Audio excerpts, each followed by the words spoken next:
There are several things you just shouldn't do on a Virgin Voyages sailing, and I'm going to be discussing what those are in today's video. But not only that, I'm going to actually give you alternatives on what you should do instead of them. All that and more in today's video. Trust me, you don't want to miss it.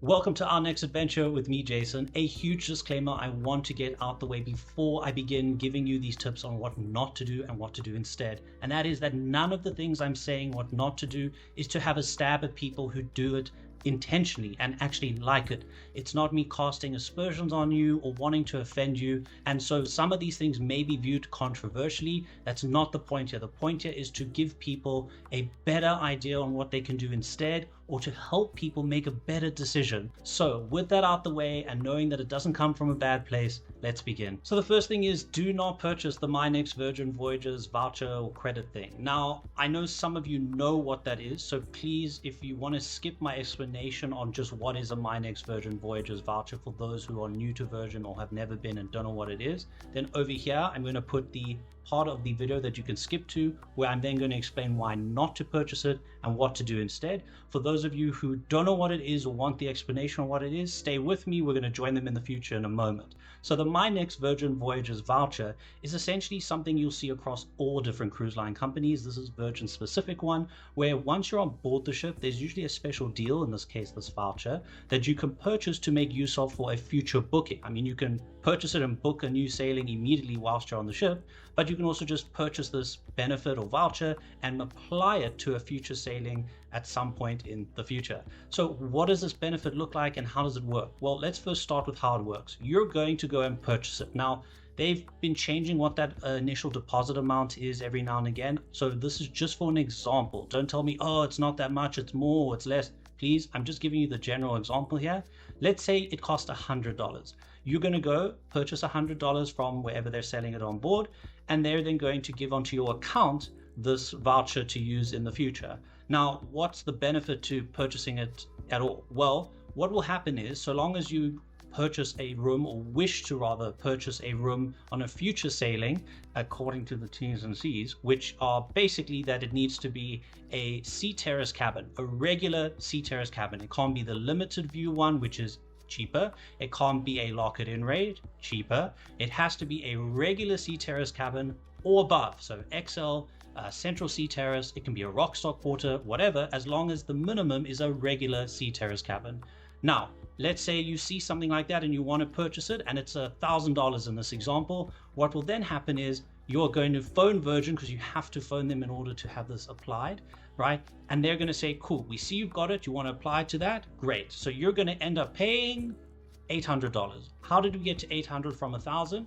Well, if the total cost was $1,000 before you use the voucher, then when you actually apply the voucher, they're going to remove your deposit. So now it's down to 900, right?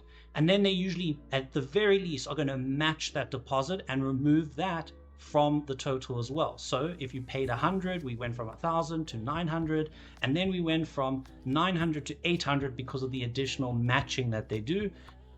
But wait, there's more. They're going to throw in something else like onboard credit or bar tab, something to that effect, the value of which has been changing every now and again, but that's the kind of gist of it. Okay, we're all back together now and on the same page. Well, you shouldn't do it because firstly, you can have all that upside with none of the downside, but let me quickly touch on those downsides before I tell you what you should do instead. The downside is, of course, you're giving out already, some cash amount, right? And that's just a technical thing. Of course, there's an opportunity cost to that deposit. You could invest it, you could do whatever. I don't want to really get too ground down on that. The main thing is when you do that, you're basically telling Virgin, hey, guess what? You guys can increase the prices of any of those applicable cabins by 10, 15, 20%, and I'll have to purchase one of those cabins that you've now increased the prices on for me to gain this benefit. So they know that your options are essentially sell with us again and pay 20, 25, 30% more because we've increased the prices. So you can apply this benefit. You feel like you're forced to get into another sailing with Virgin, or forego it. Just be like, oh, I'm done with it. Maybe you can try resell it to someone. It's very difficult, but essentially you just go, well, I guess I just won't go with you guys. Now, I know that that's quite an extreme, but trust me, it's a very real thing. If the My Next Virgin Voyages voucher didn't exist, every single cruise across the entire Virgin Voyages, the price would drop immediately. But it exists, so they do this. Now, what should you do instead? Well, listen carefully. Travel agents can purchase multiple of these. In fact, anyone can purchase multiple of these, but travel agents tend to always have tons of these on hand. So if you find yourself in the future saying, you know what, I want to go with Virgin Voyages again, and the cabin you happen to pick out is one that could be applied to, if you truly just want that little bit of extra benefits that comes with it, etc., reach out to a travel agent that you trust or know of, or have someone that can recommend it to you, because they'll be able to literally book you probably the exact same cabin you're looking at the same price, if not a little bit less, and you'll get the My Next Virgin Voyages benefits applied to your sailing. It's that simple. You don't need to go and fork out the $100, $200, $300 to get that voucher and then feel like you have to use it. Rather, if that's really something you care about, great, just go through a travel agent and they'll have it. So do not do the grog walk. Oh, wow, okay, sorry, I thought like magical pitchforks were going to come flying at me by saying that, because it's almost like blasphemous or taboo to say this about Virgin Voyages. But don't do the grog walk. It's Virgin's paid for entertainment thing that they do every first night of every sailing, and sometimes they'll offer it on another night depending how long your sailing is. Let me explain why you shouldn't do it by telling you what you should do instead. Instead of doing the grog walk, you should go onto Facebook, find one of the 3 different Facebook groups, because there's usually 2 to 3 Facebook groups for every sailing out there in the world, and just create your own grog walk event on Facebook and do it yourself. Why should you do this? Well, simply put, let's start going bit by bit. Number 1, availability. You are going to see that the grog walk, despite how awful it objectively is going to sell out on night 1 for sure within like a few boarding groups. So unless you have an early boarding group, or you followed my advice in my video that I'll again put up here if you didn't see it already, and again watch that after this, to help you secure it, and once you're on board on embarkation day, then you just won't be able to do it. And you're going to wish you just had organized this yourself. So limited spaces is now removed from that problem. The next problem is payment. If you are doing any added cost entertainment item on Virgin Voyages, then the payment, regardless of what that entertainment is focused around, is going to either come from any onboard credit you already have, or in Virgin's talk, Sailor Loot, or it's going to be charged to your cabin. Now, if you do a grog walk yourself, because you're going to just need to purchase the alcohol, then if you have a bar tab already, you know that you've prepaid for this alcohol tab on your cruise, it's going to come off of that for the drinks that you order, like it would any other time you order a drink. Or if you have Sailor Loot, yeah, it will come off your Sailor Loot if you don't have a bar tab, right? So it's first going to try and tackle your bar tab. If there's no bar tab, it's going to do your Sailor Loot. And if there's no Sailor Loot or bar tab, it's going to go to your cabin like it would anyway. So far, it's a vastly better option for trying to get the most bang for your buck that you've already spent on your cruise. Now, here's the more important part, the drinks. The drinks on the grog walk are the worst drinks I have ever tasted in my life. I'm not even exaggerating. I avoid bad drinks, and when I went into this, I thought, okay, let me try. I mean, you know, I've already paid for it. Let's give it a go. Horrific. Some of these drinks I've never heard of in my life, and they were terrible, and they had the most low quality to at best mid-shelf alcohol in them ever, so that's one of the reasons they were also bad. Some of them, like a beloved Long Island iced tea, were also horrific because, again, the quality of the alcohol was terrible. So don't put yourself through the stress of limited spaces, of the payment silliness of essentially just paying for drinks, but you either have to pay it with Sailor Loot or on your account when you have probably got a bar tab, or maybe you don't, but you're thinking about it now, I don't know. And of course you get better drinks. So you get all the things you like about the grog walk, but without the stress. That is just objectively way better. So the next one is quite a fun one. It's a short one, and then we'll move on to the other one. So do not forget to subscribe to the channel if you haven't already, and to give this video a thumbs up and leave a comment in the comment section below. I'd greatly appreciate it. So if you haven't done that, do that. Let's move on to the next tip. So what I'm about to say is going to make you think that I'm a terrible person, but actually when you hear what I've got to say in full, you're going to realize that you were the terrible person for judging me. and that is don't tip the crew. Now, again, don't get me wrong, when you pay for your upcoming voyage, the gratuities are included, and yes, if you want to, you can give more on top of that on the end of your cruise, etc. No one's going to judge you. In fact, what you should do instead, if you care about them, is to make sure, with consent, that you take a picture of them, or better yet, a selfie with them.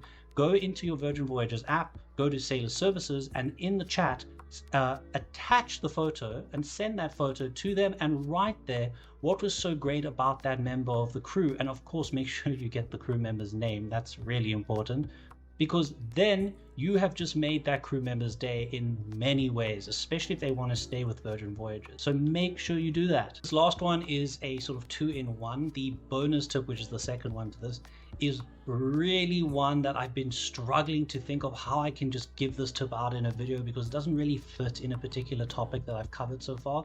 So this is going to have to be the video I do it in, because I just want to make sure you know this. But before I get to that, then I have to explain this general tip, and that is, don't just purchase a cabin and then go on your cruise. What do I mean by that is, you should care where your cabin is that you've been assigned. So as long as you didn't get a lock-it-in rate cabin, because lock-it-in rates, you get your cabin assigned a day or two before the sailing, you can't change it. But if you purchased a cabin outright, in other words, not a lock-it-in, then unless it's a very particular cabin type, like, you know, one of the mega rockstar suites where there's only one of that cabin or two of that cabin, and they're pretty much in the same spot, you can ask Virgin Voyages to move you to the exact same cabin type, but on a different deck in a different location, a different number. So familiarize yourself with the map of Virgin Voyages ships and see where the cabin is that you've been assigned, and then ask yourself, well, would I prefer to be maybe nearer to the aft if I'm in the mid, or if I'm in the mid, maybe to the aft, etc., etc. Of course, central sea terrace cabins, for example, they're going to be in the middle of the ship, so there's not really much you can do there except say what deck you'd like to be on.